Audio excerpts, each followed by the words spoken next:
Hello बाबा लोगों। I hope आप सब लोग अच्छा ट्रेड कर रहे होंगे। और अगर नहीं भी कर रहे हैं तो आई होप कि आप फ्यूचर में अच्छा ट्रेड करें। बस लर्निंग करते रहिए। सो वेलकम टू ट्रेडर बाबा। आज हमारा है day 19 of the 30 day challenge. और आज का हम डिस्कस कर लेते हैं कि मैंने आज क्या ट्रेड्स लिए और क्या प्रॉफिट किया या फिर क्या लॉस किया। सबसे पहले अपने हम ट्रेड्स पे चले जाते हैं। तो यहाँ पे हम देखेंगे कि हमने जो टोटल ट्रेड्स लिए हैं वो लिए हैं अराउंड 5। क्योंकि हमने दो ट्रेड अलग अलग करके लिए थे इसलिए 9 दिखा रहा, वरना 10 दिखाता। तो हमने अराउंड टोटल 5 ट्रेड्स लिए हैं। और जो हमारा टोटल प्रॉफिट हुआ है 1125 रुपीज़ का हुआ है आज के दिन में। और अभी मैंने अपना जो जीरोधा में किल स्विच होता है निफ्टी फ्यूचर एंड ऑप्शंस के लिए वो एक्टिवेट कर दिया। इसके बाद मैं और कोई ट्रेड नहीं लूंगा क्योंकि मेरी जो ट्रेड लिमिट है वो अराउंड 3 to 4 ट्रेड्स की रहती है। मैं दिन में सिर्फ 3 से 4 ट्रेड लेना पसंद करता हूँ। और जैसे कि आज ऑलरेडी ज़्यादा हो गए हैं, 5 हो गए, तो अब मैं और कोई ट्रेड नहीं लूंगा, चाहे कितना भी अच्छा सेटअप दिखे या फिर कितना भी अच्छा हमें प्रॉफिट देखने को मिल सकता हो, ऐसी हमें उम्मीद हो। पर मैं और कोई ट्रेड नहीं लूंगा। तो अपने ट्रेड्स को हम डिस्कस कर लेते हैं। तो सबसे पहले जो मेरा ट्रेड हुआ था 917 पे, इसमें मैंने 50 क्वांटिटी बाई करी थी 92 पे। इसमें जनरली मैं 1 और 2, क्योंकि मोमेंटम डाउन साइड में फास्ट था, ये आप देख सकते हैं। जो पहली रेड कैंडल बनी थी वो काफ़ी बिग बन रही थी, तो इसमें मोमेंटम अच्छा था। तो इसलिए मैं इस ट्रेड में सिर्फ 50 क्वांटिटीज़ के साथ इसलिए एंटर हुआ क्योंकि जो शुरू की 5 मिनट की कैंडल होती है उसमें जो प्रीमियम होता है वो काफ़ी ज़्यादा वॉलेटाइल होता है। इसलिए मैं इसमें 100 क्वांटिटी नहीं लेके गया, सिर्फ और सिर्फ 50 क्वांटिटी लेके गया। और जो ये अगला आप मेरा ट्रेड देख रहे हैं इसमें मैंने अगेन 50 क्वांटिटी बाय करी है। ये एक्चुअली मैं इसे सेल करना चाहता था क्योंकि मेरा जो एसएल था टू अराउंड 2 to 3 पॉइंट्स का था, वो हिट हो गया था। तो मैं इसलिए इसमें एग्जिट करना चाहता था। तो पर वो गलती से मुझसे बाय हो गया, तो इमीडिएटली मैंने फिर 100 क्वांटिटी को सेल कर दिया। आप देख सकते हैं 18.3 पे मैंने इसे बाय किया हुआ और 89 पे मतलब लगभग 5 या 6 सेकंड में मैंने इसे दोनों को सेल कर दिया। ठीक है, तो ये मेरा पहला ट्रेड था। उसके बाद मैंने जो दूसरा ट्रेड लिया वो अराउंड 922 पे लिया, मतलब जो सेकंड कैंडल बनती है निफ्टी की उस पे मैंने इस ट्रेड को लिया और उसे मैंने एग्जिट किया 932 पे। चलिए इस ट्रेड के बारे में थोड़ा सा डिस्कस करते हैं। तो यहाँ पे हम चार्ट में आ जाएंगे। तो हमारा जब सेकंड कैंडल बनी तो ये थोड़ा सा ऊपर को गया, थोड़ा सा पुल बैक दिखाया इसने। जब ये पुल बैक कंप्लीट हुआ और ये वापस डाउनवर्ड डायरेक्शन में आ रहा था, तो तब मैंने यहाँ पे इस ट्रेड में एंटर किया। ठीक है, तो मैं आपको दिखाता हूँ मुझे क्या प्राइस मिला था। 922 पे मैंने इसमें एंटर किया था और 97 का प्राइस मुझे इसमें मिला था। तो हम यहाँ पे इसके चार्ट पे आ जाते हैं।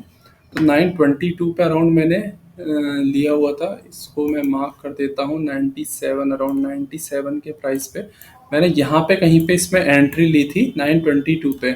इस लेवल पे मेरी एंट्री हुई थी और मैंने इसे होल्ड किया था। यहाँ पे जब 109 गया था और 110 के आसपास ये था, तब भी मैं इसे होल्ड करके बैठा हुआ था। और क्योंकि मेरा जो टारगेट आपको पता है जनरली 20 to 30 पॉइंट्स का रहता है, तो इसलिए मैंने इसे होल्ड किया हुआ था। और मुझे यहाँ पे अराउंड 10 to 12 पॉइंट्स का प्रॉफिट भी दिखा रहा था।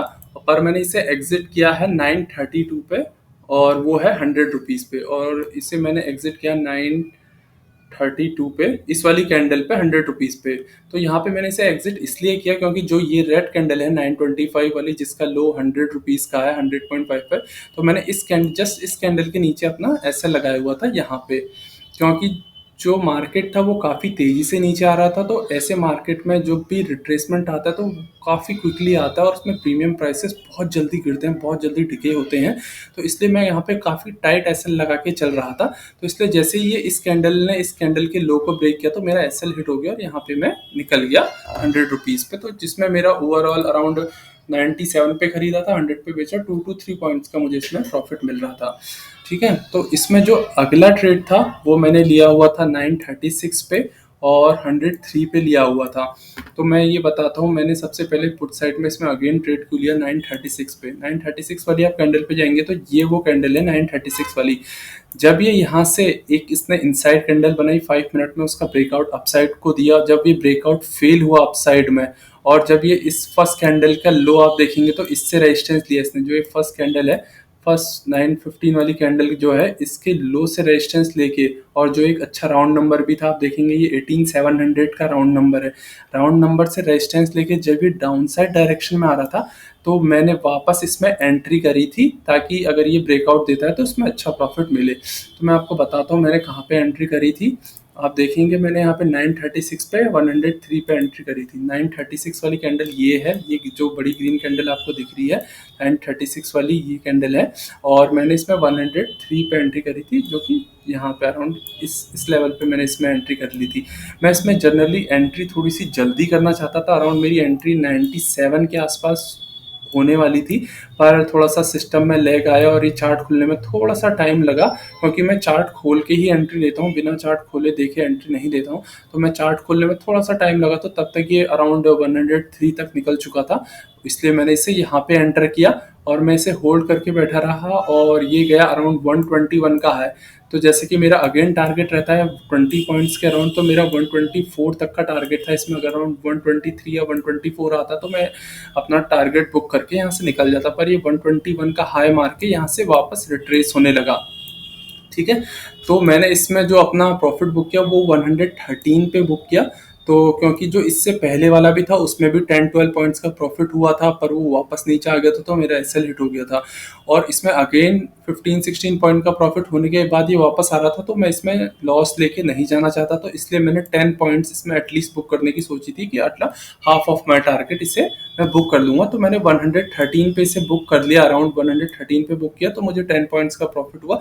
इसके बाद मेरा टोटल प्रॉफिट अराउंड 1225 हो गया था। ठीक है, और इसमें मैंने एग्जिट क्यों किया ये मैं बताता हूँ, क्योंकि अगर आप यहाँ पे देखेंगे, अगर आप ये बाद की कैंडल्स नहीं देखेंगे तो आप कहेंगे कि यार ये तो अच्छा खासा डाउनसाइड ब्रेकडाउन था और इस कैंडल में आपने एग्जिट क्यों कर दिया।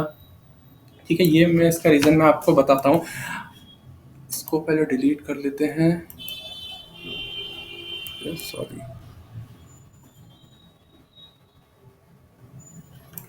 चलो छोड़िए। तो यहाँ पे मैंने एग्जिट इसलिए किया क्योंकि ये जो थी एक ब्रेकडाउन कैंडल थी। इसमें आप देखेंगे वॉल्यूम भी पुरानी के पिछली ग्रीन कैंडल से काफ़ी ज़्यादा वॉल्यूम, इसमें वॉल्यूम भी ज़्यादा आया था, ये सब ऑथेंटिक था। पर जो ये फॉलो थ्रू कैंडल बनी, जो अगली रेड कैंडल बनी, ये थोड़ी वीक बन गई। जनरली ऐसे ब्रेकडाउन के बाद जहाँ पे ये राउंड नंबर का रेजिस्टेंस लेके वापस डाउन साइड का कंटिन्यूशन दे रहा है, तो ये कैंडल इतनी वीक नहीं होनी चाहिए थी। इस कैंडल ने बहुत देर यहाँ पे होल्ड कर दिया, इतनी देर इस लेवल पे अगर इसने होल्ड कर दिया तो समझ लो ब्रेकडाउन के बाद भी बियर्स इसको नीचे नहीं ले जा पा रहे हैं, तो समझ लो कुछ ना कुछ तो गड़बड़ है, और यहाँ पे आपका एक छोटा रिट्रेसमेंट या बड़ा रिट्रेसमेंट देखने को मिल सकता है। तो इसलिए मैंने यहाँ पे एग्जिट किया, मुझे पता था अब यहाँ पे एक रिट्रेसमेंट आने की उम्मीद है, और ये एक बुल को बियर को ट्रैप करने का सिस्टम हो सकता है। यहाँ पे ब्रेकडाउन दिखाया अच्छा खासा, और उसके बाद अगली ही कैंडल में थोड़ा सा रिट्रेसमेंट देके वापस ऊपर को मोड़ दिया, तो इसमें जो होंगे बियर्स ट्रैप हो जाएंगे। जो नए बियर्स यहाँ पे एंटर किए थे, उन जो ये ब्रेकडाउन में एंटर हुए थे, वो सारे बियर्स यहाँ पे ट्रैप हो जाएंगे। ठीक है, और इसका एक और रीज़न ये था क्योंकि आप सभी को पता होगा कि जो निफ्टी के कंपोनेंट्स हैं उसमें सबसे बड़ा कंपोनेंट फिन निफ्टी का है, निफ्टी फाइनेंशियल सर्विसेज का। ये आप देख रहे हैं निफ्टी फिन सर्विसेज का, ये 37% होल्ड करता है। और यहाँ पे आप देखेंगे इस वाली कैंडल ने, ये वही कैंडल है जिसने ब्रेकडाउन दिया था नीचे को। ये 935 वाली कैंडल इन्वर्टेड हैमर टाइप की बनी, नीचे गई, ब्रेकडाउन भी दिया इसने। आप इसे ध्यान से देखेंगे तो इसने ब्रेकडाउन दिया यहाँ पे, पर इस ब्रेकडाउन को ये सस्टेन नहीं कर पाया।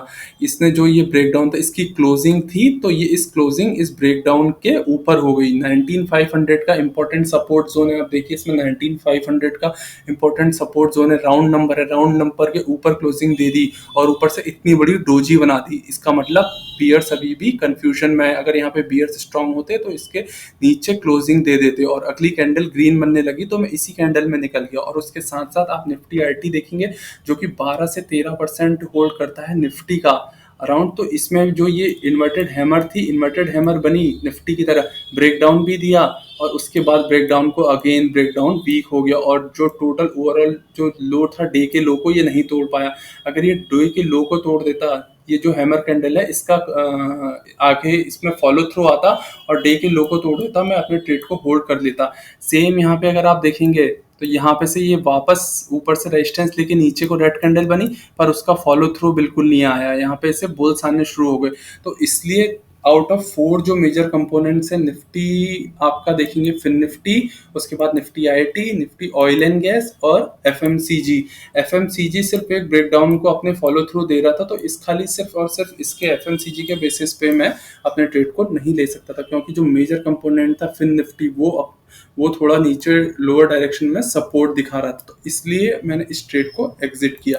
तो अब आपको समझ में आ गया होगा कि मैंने ये 10 पॉइंट्स ही क्यों बुक किए और इसे मैंने होल्ड क्यों नहीं किया 20 पॉइंट्स के लिए या 30 पॉइंट्स के लिए। ठीक है, तो हमें सारे जो उसके निफ्टी के कंपोनेंट्स हैं उनको भी देखना पड़ता है ट्रेड को लेने से पहले या फिर उसमें निकलने से पहले। और ये जो एक आखिरी ट्रेड था ये मैंने प्योरली अपने जो प्रॉफिट था प्रॉफिट पे ही लिया था, क्योंकि मेरा प्रॉफिट 1225 हो चुका था उस टाइम पे, तो मैंने 100 रुपीज़ से 150 रुपीज़ का रिस्क लिया, मतलब 2 to 3 पॉइंट का रिस्क लिया। और इसमें आप देखेंगे मैंने सिर्फ और सिर्फ 50 क्वांटिटीज़ ही ली हैं। 2 to 3 पॉइंट्स का रिस्क, 50 क्वांटिटी मतलब 100 से 150 रुपये का रिस्क लिया। और ये मैंने लिया जब यहाँ पे जब ये ग्रीन कैंडल क्लोज हो गई, उसके बाद ये जब रेड कैंडल वापस बननी शुरू हुई, तो मुझे लगा एक डाउन साइड का मूवमेंट और देखने को मिल सकता है अगर ये सपोर्ट ब्रेक होता है। तो मैंने यहीं पे एक ट्रेड लिया और यहीं पे से एग्जिट कर दिया, क्योंकि मेरा 2 पॉइंट्स का एसएल जो था 2 to 3 पॉइंट्स का एसएल वो हिट हो गया था। आप देखेंगे 108 के आसपास लिया था, 106 2 पॉइंट का एसएल हिट हो गया, चाहे वो कितना भी नीचे जाए मुझे उससे मतलब नहीं। मेरा अगर 2 पॉइंट या 3 पॉइंट का जो मैंने सोचा है वो एसएल हिट हो गया है तो मैं उस ट्रेड से निकल जाता हूँ। और ऐसे करके जो मेरा फाइनल प्रॉफिट बना वो 1125 का बना। 5 ट्रेड हो गए हैं और इसके बाद अब मुझे और कोई ट्रेड नहीं लेना है। तो इसलिए ही मैं कहूँगा आपसे, जो भी आपका सेटअप है, आपका रूल है, आप उसको फॉलो करिए। कुछ उसमें नया ऐड डेली मत करिए। जो भी आपका सेटअप है उससे एटलीस्ट आप 1 to 2 मंथ्स तक फॉलो करिए, फिर उसके बाद देखेंगे उसमें क्या प्रॉफिट होता है या क्या लॉस होता है। अगर आपको ये वीडियो इंफॉर्मेटिव लगी और आपको लगता है कि आपने इससे कुछ सीखा है, कुछ नई चीज़ सीखी है, निफ्टी को देखने का आपका नज़रिया थोड़ा सा बदला है या आपको कुछ नई अंडरस्टैंडिंग मिली है, तो इस चैनल को सब्सक्राइब करें और मुझे कमेंट करके बताएं कि आपको वीडियो कैसा लगा, और ताकि मैं ऐसे वीडियो और बनाऊं या फिर इसमें और कुछ इन्फॉर्मेशन ऐड ऑन करूं। मैंने लाइव रिकॉर्ड किया था पर वो उतने अच्छे से लाइव रिकॉर्ड नहीं हुआ पाया था, बीच बीच में कहीं पे वो डिस्टर्ब हो गया था क्योंकि कॉल्स वगैरह आ रही थी, तो इसलिए मैं लाइव रिकॉर्डिंग नहीं दिखा पा रहा हूँ। कोशिश करूंगा आगे से जो भी प्रॉफिट लॉस होता है उसका जो लाइव ट्रेड लूँ उस टाइम पे दिखाऊं। और इस चैनल को सब्सक्राइब करें और मुझे बताएं कि आपको इसमें क्या अच्छा लगा या खराब लगा। Thank you.